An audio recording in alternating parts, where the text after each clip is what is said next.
अभ्यासाने वैराग्य सांगितले, हे लक्षात असू द्या. बरोबर आहे. अभ्यासाने वैराग्य सांगितलंय आणि त्या वैराग्यामध्ये सुद्धा परवैराग्य हे असंप्रज्ञात समाधीला कारण सांगितलंय, हे लक्षात असू द्या. आणि वैराग्य म्हणजे पळून जाणं नव्हे, वैराग्य हे मनाची स्थिती आहे, वैराग्य हे चित्ताची स्थिती आहे. वैराग्य हे बुद्धीने होतं, वैराग्य क्रियेनं होत नाही. बरं का. वैराग्य म्हणजे बायको न करणं नाही, वैराग्य म्हणजे न खाणं नाही. खाणं, जेवणं, राहणं याच्यामध्ये न रमणं हे वैराग्य आहे. वैराग्य म्हणजे काय, यात न रमणं म्हणजे वैराग्य आहे. न करणं कोण म्हणलं? बरं का. करणं आले भागा ते करीतो, हे व्यवहार म्हणजे काय आहे. बरोबर आहे, बायको मिळाली, कर्मानं मिळाली म्हणून केली, मी कुठं केली आहे, केली नाही बाबा मिळाली आहे, हा असं म्हणायचं. केले समजायचंच नाही आपल्याला, मी केली नाही बाबा मिळाली आहे. बरोबर आहे. मुलं झाले नाहीत, मी मी केले नाहीत झाले तर. बरोबर आहे का. करतेपणाच घेऊ नका ना, करतेपणा घ्यायचाच नाही तर कशाला लागतं अंगाला. नाथिलेची माझे तुझे कोण ओझे वागवी. बरोबर आहे. मुक्त होता परी बळे झाला बद्ध, घेऊन या छंद माझे माझे. मुक्त आधीच होता, जन्मता कसा होता तो मुक्तच होता. कोण, पुरुष प्रकृती भिन्न होता, मुक्त होता बिचारा. परंतु माझं माझं माझी माझी म्हणलं आणि पुन्हा माझं हे माझं ते माझं ते माझं ते विस्तार झाला म्हणजे घेऊन या छंद माझे माझे, म्हणजे हा जीव मुक्तच होता. मुक्त होता नाही आहेच आहे. मुक्त होता नाही, हा पुरुष मुक्तच आहे. परंतु त्याला वाटायला लागलं की मी बद्ध आहे, मग त्याला घालवायचं काय आहे. नाही, काही घालवायचं नाही, जाणायचंय फक्त.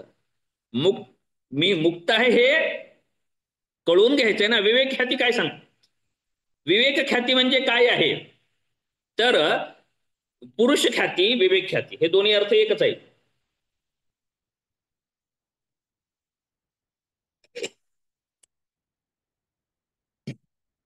म्हणजे पुरुषाचं ज्ञान जाणणे. बरोबर आहे ना, हेच बोललो ना आपण. पुरुष ख्याती म्हणजे धर्ममेध समाधी आपण पाहिलंय. विवेक ख्याती, पुरुष ख्याती म्हणजे काय आहे तर संसारिक संस्कार नष्ट होतात आणि स्वचं ज्ञान होतं, पुरुषत्वाचं ज्ञान होतं त्याला. बरोबर आहे का.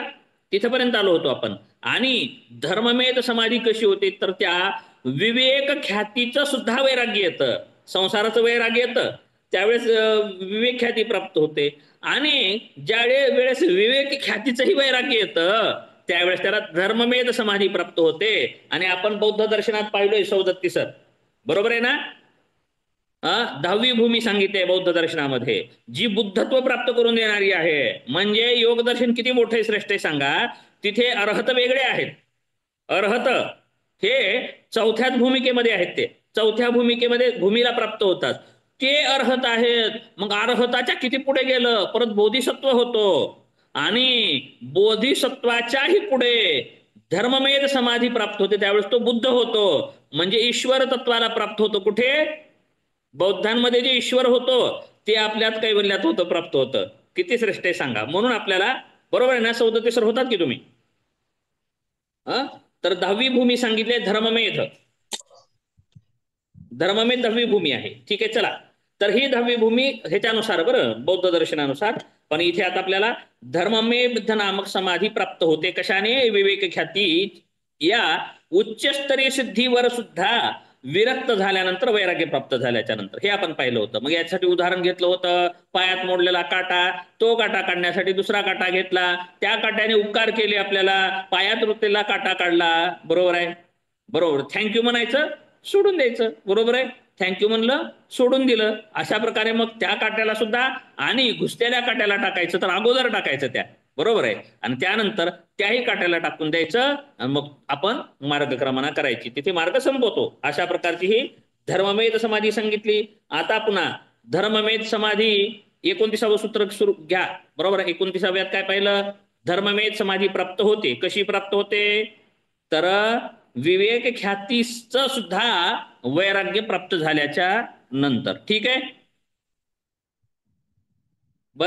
हो म्हणा ना. हो इथपर्यंत सर. झालं का कालपर्यंत. हो हो. हो. मग आता पुढं पाहिजे. मग हे विवेक ख्याती, नाही नाही, धर्ममेध समाधी काय फल आहे बाबा प्राप्त होते, म्हणजे काय प्राप्त होतं, याचं काय फल आहे आम्हाला, याचा फायदा काय, फळ म्हणजे काय या धर्ममेध समाधीचा फायदा काय आहे बुवा? आधी बी समाधी सांगितलो, संप्रज्ञात सांगितलो, असंप्रज्ञात सांगितलो. आता या धर्ममेधाचा काय फायदा आहे, फल काय यायचं हे सांगा की. मग आता पुढील सूत्रामध्ये धर्ममेध नामक समाधीचं फल सांगत आहेत. काय आहे? ततः क्लेश कर्मनिवृत्ती.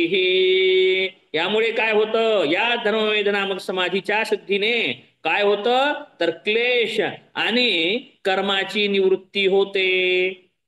बरोबर आहे? क्लेशाची निवृत्ती आणि कर्माची निवृत्ती ही अगोदर आपण पाहिलंय बघा. म्हणजे योग्याचं कर्म कोणतं असतं? चतुर्थ, चौथ्या प्रकारचं कर्म. अन्याचं 3 प्रकारचं कर्म असतं. तर मग त्याबाबत सांगत आहे ते. अशा योग्यांना कर्म घडत नाही. आलं लक्षात? का घडत नाही? परत ह्याच्या पुढे ते सूत्र जोडा. काय? हेतू, फल, आश्रय, आलंबन राहत नाही. बरोबर आहे ना? कधी? धर्ममेध समाधी आता प्राप्त झालेली आहे. त्यामुळे काय झालं मग? क्लेश कर्म निवृत्ती. क्लेश पण निवृत्त झाले. क्लेश निवृत्त झाले म्हणजे काय निवृत्त झाले? अविद्या निवृत्त झाली. बाकीचे क्लेश आपोआप निवृत्त होतात. बरोबर आहे? मूळ बुडाला जर छाटलं सगळा झाड पडतो. बरोबर आहे? पानं, फळं, फुलं किती लागलेले असू झाडाला, झाडाच्या मुळाला घाव घाला आणि झाड अख्खं पाडा, काय होतं मग? सगळंच पडलं ना. मग एक एक फांदी तोडण्यात अर्थ नाही. तशा प्रकारे सगळेच हे होतात. आणि मागील सूत्रामध्ये सांगितलंय पहा, याचं कारण काय तर अविद्या सांगितले होतं पहा. क्लेश. ठीक आहे, पहा वेळ होईल, 9ला संपवतो म्हणलोय मी, पुढे जाईल कदाचित म्हणून नको, मागं नाही गेलं. अविद्या आलेलं आहे मागील सूत्रामध्ये, कैवल्य पदातील बरं का, आपण परवा किंवा कालच्या तासामध्ये आपण घेतलेलं आहे ते. तर त्या अविद्या हे कारण होती त्या कर्माचं. कर्माचं कारण काय होतं ह्या बाकीच्या 3? तर अविद्या कारण होतं. क्लेशाचं कारण काय होतं? अविद्या होतं. परंतु या योग्याला धर्ममेध समाधी प्राप्त झाल्या कारणाने हेतू राहत नाही, फल नाही, आश्रय नाही, आलंबन नाही. त्यामुळे त्याच्याकडून काय होतं? क्लेशांची निवृत्ती होते. क्लेशांची निवृत्ती कसं काय संभवते? क्लेशाची निवृत्ती संभवते, ठीक आहे, अविद्येची निवृत्ती झाल्या कारणाने. अविद्येची निवृत्ती कशाने होते? अविद्येची निवृत्ती कशाने झाली? पुरुष ख्यातीने झाली. पुरुष ख्याती सोडल्याने काय प्राप्त झालं? धर्ममेध समाधी झाली. मग आता पुढे स्टेजला आलो, त्यामुळं अविद्या नाही. त्यामुळं अविद्या, अस्मिता, राग, द्वेष, अभिनिवेश 5ही क्लेश नष्ट झालेले आहेत. मग क्लेश नष्ट झाले, ठीक आहे बाबा, आता क्लेश होईना गेलेत.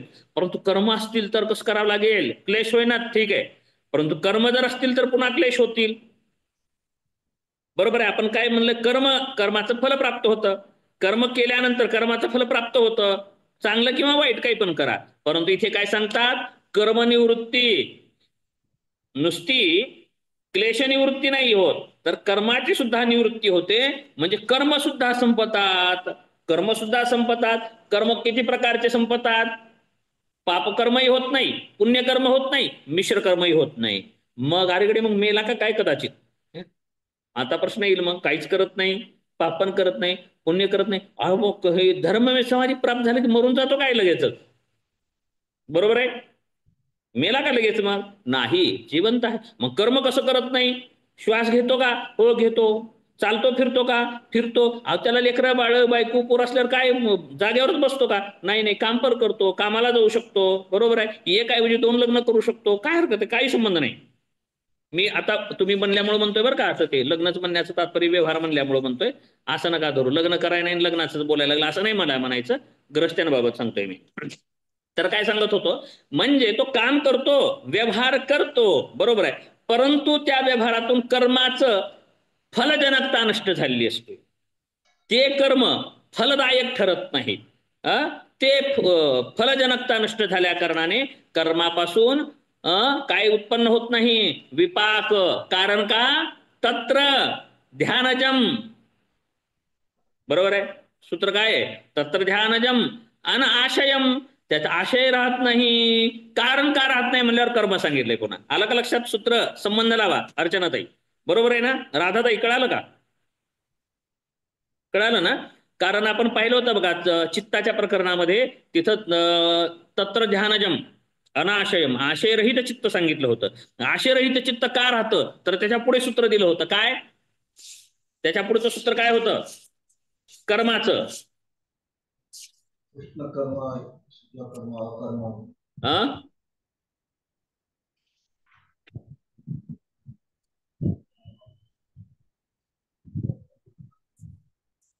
तत्र ध्यानजम कुठं गेलो? अवघड आहे, सापडणार बघा मला.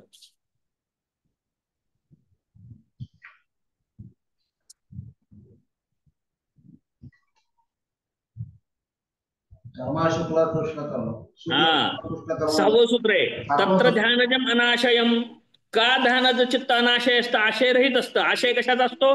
कर्माचा आशय, संस्काराचा आशय. तोच राहत नाही. कुणाला राहत नाही? धर्ममेध समाधीला प्राप्त झालेला. आलं का लक्षात? धर्ममेध समाधीचं उत्तर कसं लिहायचं? सगळे सूत्र त्याचेच आहेत. धर्ममेध समाधी व प्राप्त्याचे चित्त अनाशयुक्त असतं. आणि मग का बरं असतं? तर 7वं सूत्र दिलं. कारण कर्मा शुक्ला कृष्णम योगिनस त्रिविधम इतरेषाम. इतरांचं त्रिविध कर्म असतं आणि योग्याचं 4थ्या प्रकारचं म्हणजे अशुक्ल कृष्ण असं कर्म असतं. मग त्याच प्रकरणामध्ये पुढे जात जात जात काय सांगितले? हेतू फल आश्रय आलंबनैहि. हेतू फल आश्रय आलंबन हे संग्रहितत्वात येषाम भावे तदाभाव. या चौघाचा अभाव असेल तर कशाचा? वासनेचा अभाव असतो. म्हणजे आता हे धर्ममेध समाधी प्राप्त झालेला चित्तावरती संस्कार पण राहत नाहीत, हेतू राहत नाही, फल नाही, आश्रय नाही, आलंबन नाही. त्यानंतर त्याला काय झालेलं आहे? काय झालेलं आहे? क्लेश निवृत्ती झालेली आहे. त्यामुळे कर्मनिवृत्ती झालेली आहे. म्हणून त्याच्याकडून कर्म घडत नाही, कर्माचं फल घडत नाही. पण जिवंत आहे बरं का, मरतो असं नाही. समाधी प्राप्त झाली म्हणजे मेला असा अर्थ होत नाही. कर्म करतोय परंतु कर्मातील फलजनकता राहत नाही असं इथे सांगत आहेत. आता पुढील क्रम सांग. कितवं सूत्र झालं हे? हा, 30वं सूत्र झालं. आता पुढील सूत्रात सांगतात धर्ममेध समाधीची आणखी अपर उपलब्धी, आणखी उपलब्धी सांगतात त्याची. तदा सर्वावरणामलापेतस्य ज्ञानस्यान अंत्याज ज्ञेयम अल्पम. तदा सर्व आवरणमल अपेतस्य ज्ञानम अनंत ज्ञेयम अल्पम. म्हणजे काय सांगत आहेत? सर्व जेव्हा केव्हा धर्ममेध समाधी प्राप्त होते तेव्हा काय होतं? तेव्हा ज्याला हे प्राप्त झाले त्याचे सर्व प्रकारचे पडदे सुटलेले असतात. म्हणजे आवरण चित्तावरती आलेले सगळे आवरण नष्ट झालेले असतात. आणि त्यानंतर सीमारहित ज्ञेय पदार्थ सुद्धा त्याचे अल्प झालेले असतात. म्हणजे ज्ञेय ज्ञान ज्ञाता, बरोबर आहे. ज्ञेय पदार्थ सुद्धा त्यासाठी काय झालेले असतात?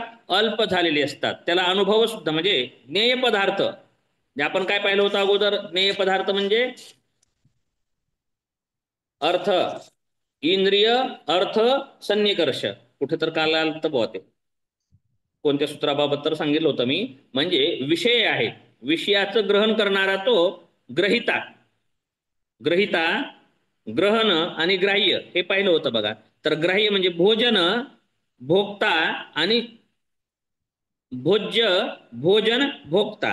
तर त्याला भोज्य पदार्थ जो आहे तो त्यासाठी अल्प होतो. अशा अर्थाने इथे काय होतो? ज्ञेयम अल्पम. ज्ञेय पदार्थ त्यासाठी अल्प झालेले असतात. त्यामुळे त्याचे सगळे आवरण सुटलेले असतात. आवरण त्याच्या चित्तावरचे राहिलेले नसतात. ज्ञानावरती आलेलं आवरण सुटलेलं असतं, संपून गेलेलं असतं. त्यामुळे त्याला ज्ञेय पदार्थ सुद्धा अल्प झालेले असतात. म्हणजे आता ज्ञान सुद्धा जात आहे बरं का.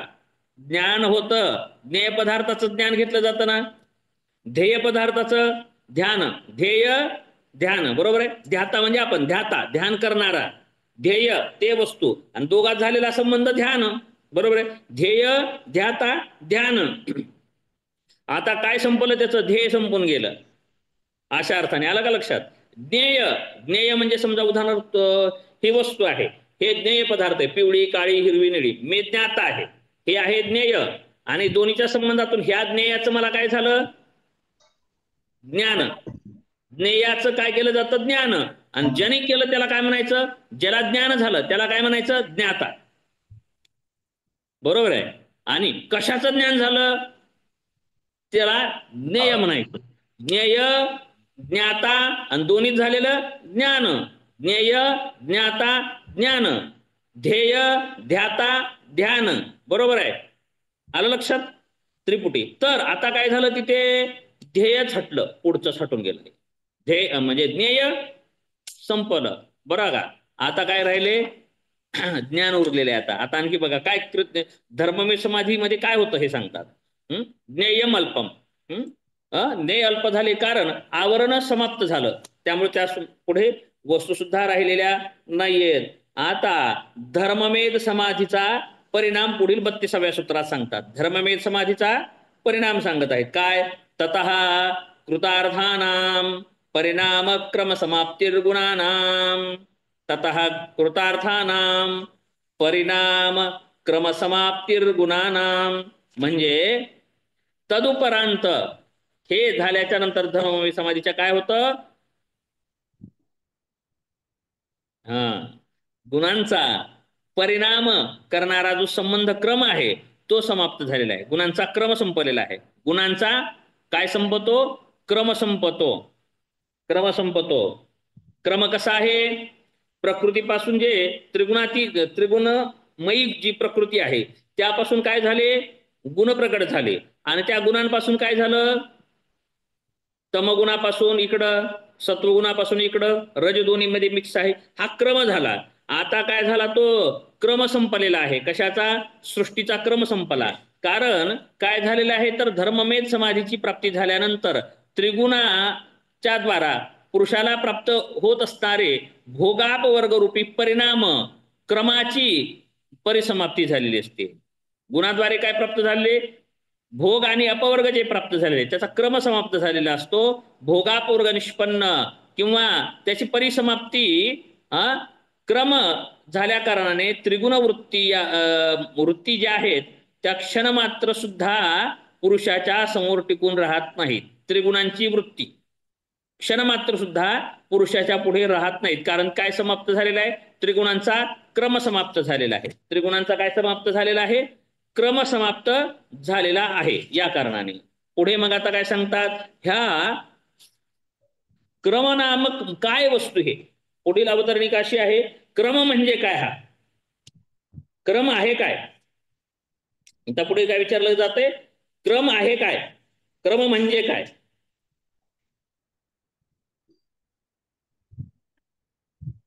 यासाठी पुढील सूत्र सांगतात. 33व क्षणप्रतियोगी परिणाम अपरांत निग्राह्य क्रमः. क्षणप्रतियोगी परिणाम अपरांत निग्राह्य क्रमः. क्षणप्रतियोगी परिणाम अपरांत निर्ग्राह्य क्रमः म्हणजे प्रतिक्षण क्रम हा क्षणप्रतियोगी असून त्याचा परिणाम क्रमाची पूर्तता झाल्याशिवाय ग्रहण करता येत नाही. मूळ प्रकृती ही त्रिगुणात्मक असून यासच प्रधानत्व अव्यक्त म्हटले जाते. ठीक आहे. त्यानंतर काय तयार होतं? महत त्यालाच बुद्धी म्हणतात. त्यापासून होतो अहंकार तयार होतो. त्या अहंकार त्रिगुणाचा असतो. अहंकार सात्विक अहंकार, राजस अहंकार, तामस अहंकार. तामस मध्ये पासून जडसृष्टी तयार होते. जडसृष्टी म्हणजे तन्मात्रा, तन्मात्रापासून पंचमहाभूत. इकडे सात्विक अहंकार. सात्विक अहंकारापासून काय तयार होतं? 5 कर्मेंद्रिय, 5 ज्ञानेंद्रिय, मन म्हणजेच चित्त. असा हे सात्विक, तामस, राजसिक. मग शरीर कसं तयार होतं? शरीर कसं तयार होतं? हे स्थूल शरीर पंचभौतिक तयार होतं. म्हणजे तमोगुणाचा आहेच ना त्यामध्ये. म्हणजे पंचतन्मात्रा आणि पंचमहाभूत आणि इंद्रिय म्हणजे 5 इंद्रिय, कर्मेंद्रिय, ज्ञानेंद्रिय आणि मन अशा अर्थाने शरीर होतं. त्यामध्ये काय असतं? चित्त, मन. आणि त्यानंतर असते काय असतं? अहंकार. आणि त्याच्या पुढे असते बुद्धी. आणि त्यानंतर पुढे काय असतं? तर त्याच्यावर आहे प्रकृती. प्रकृती. तर महत, अहंकार, मन, 5 ज्ञानेंद्रिय, 5 कर्मेंद्रिय, 5 तन्मात्रा व 5 महाभूते असा 23 तत्वांचा त्रिगुणात्मक सृष्टी सर्ग आहे. या 23 तत्वांचा काय आहे? त्रिगुणात्मक सर्ग आहे. त्याला म्हणायचं क्रम. त्रिगुणांचा जो असा आलाय त्याला म्हणायचं क्रम. क्रमाची व्याख्या आली ना लक्षात? क्रम हे म्हणजे हे क्रम झाला. आला का लक्षात? 23 यांचा क्रम झाला. म्हणजे एक झाली इकडे पुरुष तर वेगळा आहे तर कशातच नाही. प्रकृती. प्रकृतीच्या पुढे जे सुरू झालेला आहे 23 तत्वांचा आहे तो काय आहे? क्रम आहे. 23 तत्वांचा काय आहे, क्रम आहे. आणि काय झालं, क्षणप्रतियोगी परिणाम परांत निग्राह्य क्रम, हा क्रम क्षणप्रतियोगी असून त्याचा परिणाम क्रमाची पूर्तता झाल्याशिवाय ग्रहण करता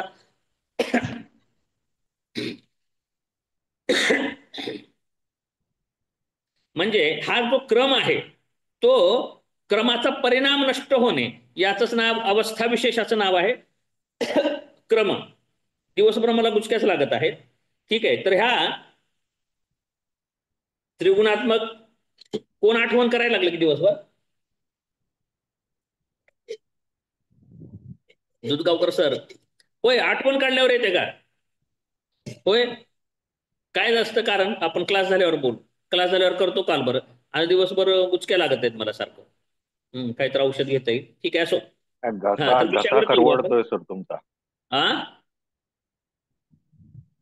काय बोलून बोलून घशाला त्रास होतोय म्हणून तसं होतं. असं आहे का?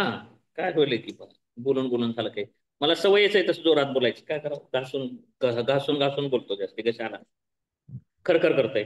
हो ठीक आहे, तर हे ह्या म्हणायची सृष्टी सर्ग झालेला आहे. आलं लक्षात? मग चेतन पुरुष त्रिगुणातीत आहे. या 3 गटांना सांख्यकारिकेत काय म्हटलेलं आहे, अव्यक्त, व्यक्त आणि ज्ञ. अव्यक्त कुणाला म्हटलेलं आहे, प्रकृतीला. आणि व्यक्त म्हणलेला आहे व्यक्त म्हणलेला आहे या 23 तत्वांना. आणि ज्ञ म्हटलेलं आहे कुणाला, या पुरुषाला. तो इकडं पण नाही तिकडं पण नाही, असं हे 3च सांगितले. 3 गटात जी विभागणी केलेली आहे.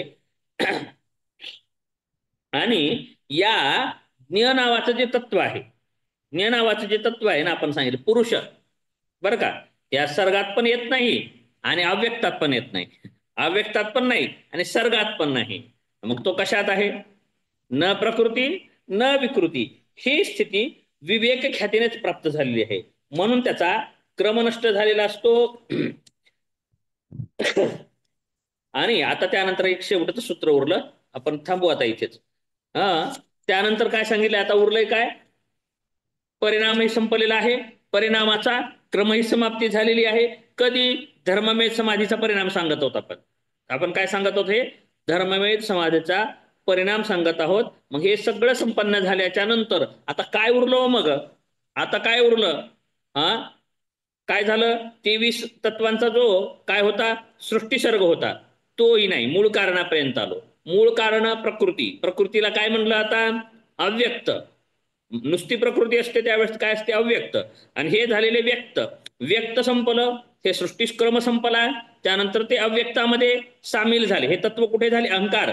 मन कुठे लीन झालं, शून्यातून येऊ. चला, असं यम नियम आसन प्राणायाम मुद्रा बंध याद्वारे काय झालं, इकडचे शारीरिक क्रिया साध्य केल्या. त्यानंतर चित्तापर्यंत गेलो, चित्ताला काय केलं, या अष्टांग साधनेद्वारे, विवेक अभ्यास वैराग्याद्वारे, किंवा काय म्हणावं, क्रियायोगाद्वारे काय केलं, चित्तवृत्तीचा निरोध साध्य केला. आपण निघालो तिथूनच आहे, चित्तवृत्तीचा निरोध साध्य केला. आणि चित्तवृत्ती काय आहे, चित्ताच्या भूमिका आहेत, मूढ, क्षिप्त, विक्षिप्त, एकाग्र आणि निरुद्ध. एकाग्र अवस्थेमध्ये संप्रज्ञात समाधी असते, आणि निरुद्ध अवस्थेमध्ये असंप्रज्ञात समाधी असते. असंप्रज्ञात समाधीच्याही पुढे एक समाधी सांगितली, धर्ममेध समाधी सांगितली, जी की वापस येणार नाही, अशा प्रकारची समाधी सांगितली गेली. मग या धर्ममेध समाधीमुळे काय झालं, हे जे सर्ग आहेत, चित्तापर्यंत आलो होतो आपण. योग कुठपर्यंत येतो, योग हे मानसशास्त्र आहे, शरीरशास्त्र नाहीये. आपण शरीराचं, आसनाचं, बंधाचं, मुद्राचं नाही पाहिलं, आपण चित्ताचं पाहतोय. चित्तवृत्तीचा निरोध, चित्त म्हणजे मनापर्यंत आलो, म्हणजे पंचभूत हे आपण सोडले, आता चित्तापर्यंत आलो. मग चित्ताच्या वरचा बॉस कोण आहे आता, चित्त काय आहे, जड आहे, हे कळालं आपल्याला. चित्त कधी कधी ग्राह्य दिसतं, कधी ग्रहिता दिसतं, आणि कधी ग्रहण तत्वामध्ये असतं. 3 प्रकारे. मग ते सर्वार्थम म्हटलं होतं. चित्त कसं आहे, सर्वार्थम. ते कसं भाषित होतं, ग्राह्यही भाषित होतं, ग्रहिता भाषित होतं, आणि ग्रहणही भाषित होतं. मग 3 प्रकारे ते कधी कधी भाषित होतं. का भाषित होतं, तर ते चित्ताचा स्वभाव आहे, ते विषयालाही संलग्न करतं आणि पुरुषाशी संलग्न होतं, कारण ते अयस्कांत मण्यासारखं आहे, ते स्फटिकासारखं आहे. मग ते तसं भासित व्हायला लागलं. परंतु योग्याने तोही भ्रमनिरास केला, संपवून टाकला. कसा की चित्तच ज्ञाता आहे असं वाटायला लागलं होतं. ज्ञाता कोण आहे? चित्त. परंतु नाही ज्ञाता, ज्ञाता पुरुष आहे कळायला लागलं. मग चित्ताचं तेही तत्व कळालं आपल्याला. मग चित्त निरुद्ध झालं. चित्त कुठे गेलं? मग संपलं म्हणजे कुठं गेलं? त्या कारणामध्ये. त्याचं कारण काय आहे चित्ताचं? अहंकारामध्ये. अहंकारामध्ये गेलं. मग अहंकारही कुठपर्यंत टिकेल? अहंकारही कुठपर्यंत टिकेल? तर अहंकार आपण पाहिलं, अहंकारापासून चित्त निर्मिती. बरोबर आहे. अस्मिता मात्रात निर्माण चित्तम, अनेक चित्त पाहिले होते. कशापासून होतात? अहंकारापासून अनेक चित्त तयार केले जातात सांगितलं. मग चित्त ही याविषयी इथपर्यंत आलो आपण. मग आता अहंकारापर्यंतही आपली भूमी का आलेली होती. मग ह्या धर्ममेध समाधीमध्ये अहंकाराने जाणलं. अहम म्हणजे मी. अहम म्हणजे कोण? मी ह्याची जाणीव. मग अहंकाराची जाणीव की जे चित्त म्हणजेच मी, शरीर म्हणजेच मी, मनोबुद्ध चित्त आणि अहंकार नाहम, न च श्रोत्र जिव्हे न च घ्राण नेत्रे न च व्योम भूमीर न तेजो न वायु चिदानंद रूप शिवोहम शिवोहम. त्याला कळायला लागलं मी मन नाही, मनो मी. मग बुद्धी आहे का? बुद्ध्य नाही. अहंकार आहे का? मग मनो बुद्ध्य अहंकार म्हणजे अहंकार बरं का. मनो बुद्धी अहंकार. मग चित्त आहे का? चित्त आणि नाहम. नाहम नाहम चित्त, नाहम मन, नाहम बुद्धी. मनोबुद्ध्य चित्त आणि अहंकार नाहम. मग काय बुवा? न च श्रोत्र जिव्हे, कान नाही, डोळे नाही, इंद्रिय काहीच नाही. न च श्रोत्र जिव्हे न च घ्राण नेत्रे. मग काय आहे? न च व्योम. मग आकाश आहे का? न च व्योम. मग भूमी आहे का? न च व्योम भूमीर. न तेजो न वायू. मी पंचभौतिक नाही, मी शरीर नाही, मन नाही, चित्त नाही, बुद्धी नाही, मी अहंकारही नाही. मग आहे काय? तर सनित्योपलब्धी, स नित्योपलब्धी, शिव केवलोहम. मला काय कळायलं? जे सतत विद्यमान असणारं तत्व आहे, असं जे आहे स नित्योपलब्धी. काय आहे? शिव केवलोहम, केवलो अहम, केवलो अहम, केवल अहम. मीच आहे, केवल एकटा आहे, मी केवली आहे. कळालं म्हणजे काय प्राप्ती झाली? विवेक ख्याती प्राप्ती झाली, ज्ञान झालं. अहमचं अहंकारापर्यंत आलो. अहंकारच उरलेला आहे. आता काय उरलेला आहे? अहंकार. आता काय कळालं? त्याचं ज्ञेय पण गळून गेलं बरं का. मी आहे हे कळालं. आता ज्ञेय पण गळून गेलं बरं का. मग ज्ञाता उरला. बरोबर आहे. ज्ञानही नष्ट झालं. आता केवळ काय उरला? ज्ञाता उरला. परंतु कधीपर्यंत उरला? अहंकार. मी कोण आहे कळालं, मी पुरुष आहे कळालं, पुरुषाचा स्वभाव कळाला, प्रकृतीचा स्वभाव कळाला, पुरुष प्रकृतीतलं तत्वाचं ज्ञान झालं. आणि त्या तत्वाच्या ज्ञानाकरलाच काय म्हटलंय? विवेक ख्याती झाली, त्यातून धर्ममेध झाली, त्यातून क्लेश कर्म निवृत्ती झाली. पुढे काय झालं? क्लेश कर्म निवृत्ती झाली, क्रमसमाप्ती झाली. क्रमसमाप्ती पहिली कुठून आली? ती इथून आलेलं. आपण वर चाललोय, उलट चाललोय क्रमाने. आपण उलट क्रमाने चाललोय. इंद्रियांकडून आलो, चित्तापर्यंत आलो. चित्त त्याच्या कारणामध्ये लीन झालं, अहंकारामध्ये. आता अहंकार तरी कसा राहतो? चित्ताशिवाय. चित्ताशिवाय क्रियाच घडत नाही. कारण चित्ताच्या ठिकाणी काय होते? संस्कार. अहंकाराच्या ठिकाणी नव्हते. संस्कार अहंकाराच्या ठिकाणी नव्हते. बरं का. इंद्रिय सन्निकर्ष अहंकार साधत नव्हता. ऐकत आहेत का हो? इंद्रिय सन्निकर्ष अहंकार साधत नव्हता. इंद्रिय सन्निकर्ष कोण साधतं? मनच ना. इंद्रियाकडून डोळ्यातलं बघितलेलं, कानाचं, हे इंद्रियांचं सन्निकर्ष कोण साधतं? मन साधतं. आणि ते त्याची स्मृती, त्याचं साठवणूक संस्काराची कुठे होते? चित्ताच्या ठिकाणी होते. आणि आता चित्तच गेलं की. चित्त कुठे गेलं? कारणामध्ये गेलं. म्हणून चित्त राहिलेलं नाही. मग आता काय झालं? मग अहंकारही राहत नाही. मग अहंकार कारण उलट क्रम सुरू झाला. मग आता अहंकार कुठे विलीन झाला? महद्बुद्धीमध्ये. बुद्धीची ही स्फुरणा नष्ट झाली. बुद्धी सुद्धा कुठे विलीन झाली? प्रकृतीमध्ये लीन झाली. आणि प्रकृती पण एकदा पुरुषाला जर ज्ञान झालं की प्रकृती काय करते? अगोदर भोग देते अज्ञानाला. अज्ञानाला असताना भोग देते. परंतु त्याला एकदा पुरुष तत्वाचा बोध झाला की त्याला भोग देत नाही, त्याची संगती करत नाही. मग काय करते?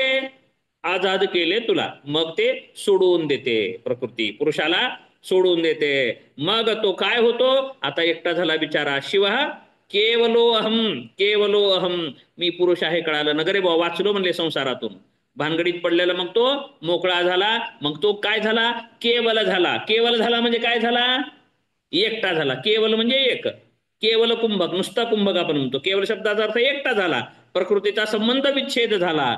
मग काय झालं, त्याला प्राप्त, कैवल्य प्राप्त झालं. आता हेच प्राप्त करायचं होतं, यासाठीच आपण चित्तवृत्ती निरोधामध्ये आलो होतो. चित्तवृत्तीचा निरोध झाला, चित्त अहंकारामध्ये विलीन झालं, अहंकार बुद्धीमध्ये विलीन झाला, बुद्धी ही मूळ कारणामध्ये झाली. आणि मूळ कारण काय झालं, मग आता व्यक्त नाही, आता ते प्रकृती आता व्यक्त नाहीयेत. आता काय झालं, अव्यक्त, अव्यक्तादिनी भूतानी व्यक्त मध्यानी भारत अव्यक्त निधनांनाैव तत्र का परिदेवना. सांख्य योग जो दुसरा अध्याय आहे तिथे सांगितलं तसं परत अव्यक्तामध्ये लीन झालं. आणि प्रकृती काय झाली, आता अव्यक्त झाली. कारण पुरुषांनी साथ सोडली.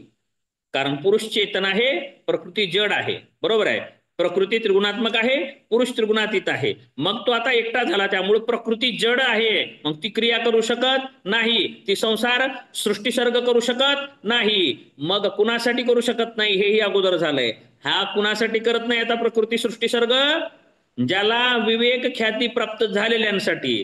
परंतु इतरांसाठी प्रकृती शिल्लक राहते, खेळवण्यासाठी प्रकृती आहे. परंतु याला आता भोग देत नाही, तर याला काय प्राप्त करून देते, अपवर्ग प्राप्त करून देते. अपवर्गालाच काय म्हणतात, मोक्ष म्हणतात. आणि अपवर्गाला अपवर्गाला, मोक्षाला, मुक्तीलाच योगदर्शनामध्ये काय म्हणतात, कैवल्य. आणि हे कैवल्य ठीक आहे, कळालं बाबा, एकटं राहिलं. आता ह्याच्यात स्थिती काय असते बाबा, तर याचं काही असेल विशेषता, त्याचं काही व्याख्या असेल तर ती 34व्या सूत्रामध्ये आता शेवटच्या सूत्रात सांगत आहेत. आता लक्ष देऊन शेवटचं सूत्र ऐकायचं आहे. काय सांगत आहेत, गुणाच्या अधिकाराची समाप्ती झाल्यानंतर जे कैवल्य होतं, त्या कैवल्याच्या स्वरूपाची अवधारणा, स्वरूपाची व्याख्या, स्वरूपाचं स्पष्टीकरण 34व्या सूत्रात सांगितलेलं आहे. पुरुषार्थ शून्यानाम गुणानां प्रतिप्रसवः कैवल्यं स्वरूप प्रतिष्ठा वा चिति शक्तिरिति. पुरुषार्थ शून्यानां गुणानां प्रतिप्रसवः कैवल्यं वा चिति शक्ती स्वरूप प्रतिष्ठा. काय सांगतात, प्रतिप्रसव, प्रसवधर्मी कोण आहे, प्रकृती. प्रसवते म्हणजे जन्म देते. आता प्रसव नाही, प्रतिप्रसव. अलग लक्षात, प्रसव आणि प्रतिप्रसव. बरोबर आहे, हे ह्याच्यात ते त्याच्यात त्याच्याकडे. बरोबर आहे, ह्याच्यातून हे आलं, ह्याच्यातून हे आलं, ह्याच्यातून हे आलं, ह्याच्यातून हे आलं, असं झालं. आता काय, कशातून आले ते त्याच्यात गेलं, ते कशात गेलं ते त्याच्यात गेलं, ते त्याच्यात ते त्याच्यात ते त्याच्यात. त्याला म्हणायचं प्रतिप्रसव. प्रसव नाही, आता प्रति. जनी प्रसवलं म्हणजे मुलगा आईच्या उदरात वापस गेल्याप्रमाणे झालं. बरोबर आहे, जिथून जन्म झाला तिथेच प्राप्ती झाली स्वरूपामध्ये. म्हणजे सर्व सर्व गुण काय झाली, कारणामध्ये लीन झाली, कारणामध्ये विलीन झाली. पुरुषार्थ शून्य झालेल्या गुणांचं काय झालंय, पुरुषार्थ शून्य झालेला आहे. गुणांचा काय झालेला आहे, पुरुषार्थ शून्यानाम. पुरुषार्थ शब्दाचा अर्थ सामर्थ्य. पुरुषार्थ शब्दाचा अर्थ आहे सामर्थ्य. कुणाचं, पुरुषार्थ शून्यानाम. पुरुषार्थ शून्य झाले, कामाचा राहिला नाही. शून्य हो, काय काय नाही, काय फायदा नाही म्हणतो तसं. काय झालं, तो शून्य झाला. कोण झाला, गुणानाम. गुणांचं काय झालं, गुण हे पुरुषार्थ शून्य झाले. पुरुषार्थ शून्य झालेल्या गुणांचा काय होतो, चैतन्य रूप पुरुष आपल्या स्वरूपात प्रतिष्ठित होणे, हेच कैवल्य होय. कैवल्य म्हणजे काय, गुणांचा प्रतिप्रसव होऊन, गुणांचा प्रतिप्रसव होऊन चैतन्य रूप पुरुष कैवल्यम स्वरूप प्रतिष्ठावा. मग पुरुष हा स्वरूपामध्ये प्रतिष्ठित होतो, किंवा चितिशक्ती ती, किंवा तो स्वरूपात प्रतिष्ठित होतो, ती हीच चितिशक्ती जी आहे त्याचंच नाव कैवल्य होय असं सांगितलेलं आहे. धर्ममेध समाधीचा उदय होऊन विवेक ख्याती सिद्ध झाली म्हणजे प्रकृतीचे प्रयोजन शिल्लक राहत नाही. परत आता बोललो ते आपण. प्रकृतीचं प्रयोजन काय आहे? एकतर भोग आणि नाहीतर अपवर्ग. बरोबर आहे. आणि भोग कधी देते? ज्यावेळी पुरुषाला ज्ञान आहे, पुरुषाला स्वचा विवेक राहिलेला नाही, ज्याला स्वतःच्या स्वरूपाचं ज्ञान राहत नाही, त्यावेळेस प्रकृती काय करते? भोग देते. प्रकृतीचं कार्य काय आहे? भोग देणे. धर्ममेध समाधीचा उदय झाल्यानंतर विवेक ख्याती सिद्ध झाली म्हणजे प्रकृतीचं प्रयोजन शिल्लक राहत नाही. प्रकृतीचे प्रयोजन दोनच आहेत, एकतर भोग एकतर अपवर्ग. प्रकृतीचं काम काय आहे? एकतर भोग एकतर अपवर्ग. मग भोग कधी देते? ज्या वेळेस पुरुष स्वतत्वाला जाणत नाही त्यावेळेस भोग देते. मग विवेक ख्याती प्राप्त झाली ना म्हणल्यावर त्याने स्वतःला जाणलं, मग आता प्रकृतीचं काम राहिलं का? कारण प्रकृती काय करते? ज्या वेळेस तो अज्ञानी आहे त्यावेळेस त्याला भोग देते. बरं का? भोग आपण उदाहरण आणखी एक सांगतो.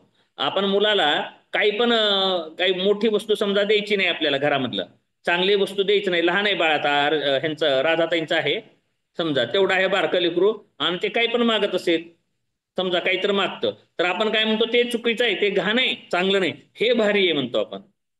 बरोबर आहे. आईनं म्हणले म्हणून त्याला खरं वाटतं. आम्हाला तर म्हणत होते बा, फुटक्या पेना मोडके काही पण देतात लेकराला, बारक्या, बरं लई बारक्या कळणं कळत्या लेकराला काही पण द्यायचं आणि तेच भारी आहे म्हणायचं. बरोबर आहे. मग ते कधीपर्यंत ऐकतं? कळत नाही तोपर्यंत. मग ते समजावणं कधीपर्यंत येतं? हे भारी आहे ते भारी नाही कधीपर्यंत कळतं? त्याला बुद्धी येईपर्यंत. मग आपण फसवू कधीपर्यंत शकतो? तो अज्ञानी आहे तोपर्यंत. आणि मग त्याला कळलं नाही नाही मला हेच पाहिजे. नाही नाही चांगलं नाही म्हणलं तरी नाही, चांगलं नसू द्या, मग ते राहू द्या, तुम्हाला हेच द्या मला. आता कसं करायचं? फसवाय कधीपर्यंत होतं? त्याला ज्ञान होईपर्यंत फसवता येतं. मग प्रकृती कुणाला संसारात पाडते? ज्याला अविद्या आहे त्याला. बरं का? ज्यांनी स्वतःला ओळखलं नाही त्याला फसवते. मग ओळखल्यानंतर मात्र सोडून देते. बरं का? ओळखल्यानंतर सोडून देते. मग सोडून देते म्हणजे नाही, तिचं कामच आहे ते. काय आहे? अपवर्ग म्हणायचं त्याला. त्याला काय म्हणायचं? अपवर्ग. त्याला नाव काय आहे? अपवर्ग. म्हणजे प्रकृतीचे दोन प्रयोजन आहेत, एकतर भोग नाहीतर अपवर्ग. मग भोग कधी देते? स्वतःला ओळखलं नाही त्यावेळेस. आणि अपवर्ग कधी देते? स्वतःला ओळखल्याच्या नंतर. मग दोनच काम आहेत. मग काय झालं? धर्ममेधामध्ये चित्तवृत्ती निरोधामध्ये काय झालं? त्याला धर्ममेध समाधी प्राप्त झाली. त्याला काय प्राप्त झाली? विवेक ख्याती प्राप्त झाली. आणि विवेक ख्याती प्राप्त झाल्यानंतर आता प्रकृतीचं कामच उरलं नाही ना. मग तिनं म्हणली आता तुला सोडलं, आता दुसऱ्याला पकडते. उरलेल्यांना आहेत ना म्हणे, एक गिरायक गेलं, आता दुसरे गिरायक आहेत त्याला. म्हणून प्रकृती फक्त संपली कुणासाठी? केवली पुरुषासाठी. फक्त केवली पुरुषासाठी प्रकृती नाहीये, परंतु इतरांसाठी प्रकृती विद्यमान असते. बरं का? ठीक आहे. पुढे काय सांगतात? पुरुषाला भोग व अपवर्ग देण्याचे प्रकृतीचे कार्य संपते, हेच गुणांचे पुरुषार्थ शून्य होणे होय. पुरुषार्थ शून्य म्हणजे काय? गुणांचे पुरुषार्थ शून्य होणे आहे. पुरुषार्थ शून्य नव्हे, पुरुष शून्य होतो असा अर्थ नाही घ्यायचा. गुणांचे पुरुषार्थ शून्य होणे म्हणजे गुणांचं क्रिया रहित होणे, क्रियेच्या योग्य न होणे म्हणजे गुणांचे पुरुषार्थ शून्य होणे होय. म्हणजेच कैवल्य होय. पुढे काय आहे? प्रकृतीच्या नाटकावर शेवटचा पडदा पडणे आवश्यक असते, हे गुणांच्या प्रतिप्रसवाने शक्य होते. प्रसव म्हणजे गुणांची अभिव्यक्ती. आता बोललो मी. प्रसव म्हणजे जन्म देणे आणि प्रतिप्रसव म्हणजे उलट गर्भात जाणे म्हणल्यासारखं आहे. आलं का? प्रसव प्रतिप्रसव. बरोबर आहे. आलेल्या ठिकाणी परत जाणे. म्हणून प्रतिप्रसव झाला. काय झाला? गुण त्यांच्या मूळ कारणामध्ये गेले. म्हणजे प्रतिप्रसव म्हणजे गुणांचा लय झाला. गुणांचा लय झाला म्हणजे चेतन पुरुष कैवल्यावस्थेस प्राप्त होतो. हीच चेतन पुरुषाची ह्या चिती शक्तीर इति, चिती शक्तीर इति म्हणजे शक्ती काय आहे? कुणाची? चिती. चिती म्हणजे चेतन. चेतन पुरुषाची काय आहे? हीच स्वरूप प्रतिष्ठा होय. हीच काय आहे? स्वरूप प्रतिष्ठा होय. कैवल्य म्हणजे काय आहे? गुणांचं पुरुषार्थ शून्य होणे. जर कैवल्य जर आलं लिहिण्यासाठी, लिहिण्याचं सांगतो आता. कैवल्य म्हणजे काय? कैवल्याची व्याख्या लिहा, कैवल्याचे स्पष्टीकरण करा. मग हे सगळे सूत्र सुद्धा घेता येतात.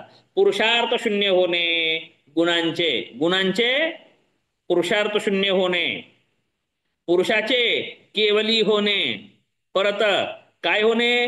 गुणांचा लय कारणामध्ये होणे, परत प्रतिप्रसव होणे, त्यानंतर चेतन पुरुषाचे स्वरूप प्रतिष्ठा होणे, यालाच काय म्हटलेलं आहे?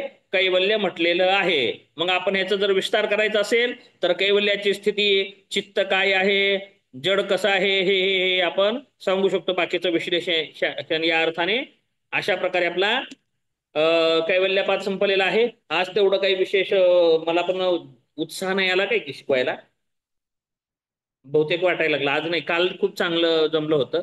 मला अर्ध्या पाऊण तासानेच लिंक लागते, असं आहे. म्हणजे लिंक लागते म्हणजे पुन्हा शिकवावलंही वाटतंय, जसं वेळ संपतो तसा, असं होतंय. त्यामुळे आज तेवढं झालं नाही वाटतंय मला व्याख्यान चांगलं. ठीक आहे. उचकीला